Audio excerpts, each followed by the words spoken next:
এই যে ইট ৫টা করে ইট দিয়ে উঁচা করছি। আর মনে করেন নিচে তো নামনই জানা অনেক পানি, হাত পা ঘা হয়ে গেছে একেবারে পানি বাড়াইতে। আর মনে করেন বিষাক্ত সাপ উতুরি আছে এই যে পানির তলে। মেয়েটি ২ জনকে কামড়াইছে। আজকে ২ দিন ধরে রান্না করতে পারি না। পরে যে হাবিজের মালিক কয় ২ দিন ধরে আজকে খাবার-দাবার দিতাছে। সিটি কর্পোরেশনের কাছ থেকে কোনো আমরা সহযোগিতা পাই নাই এবং উদ্যোগও কোনো কিছুই নেয় নাই। থাকার খুব খুব সমস্যা, কেন আমি এখন এই যে ওই ঘরের থেকে আমি থাকতে পারি না, বাইরে রয়েছি, আমার দোকানে পর্যন্ত পানি, দোকানে আমি ওই দোকানে রান্না করা, আমার চুলার মধ্যে কোনো আগুনই জ্বলে না, চুলার মধ্যে শুধু পানি। এই হাবিটুস ফ্যাক্টরির মালিকে আজকে 2 দিন ধরে আমাদের সহযোগিতা করতেছে, খাওয়ার জন্য কিছু দিচ্ছে, শুকনা খাবার। চলতে পারি না, ওই কাম কাজ করতে পারি না, শুইতে পারি না, ওই আপনার রান্না বান্না করতে পারি না, খাইতে পারি না।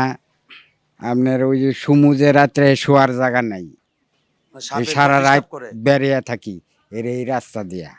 নগদ নিয়ে এলো হার না মানা হার অফার। সর্বনিম্ন 10,000 টাকা রেমিটেন্স নগদে পাঠালে থাকছে স্বর্ণের হার জেতার সুযোগ।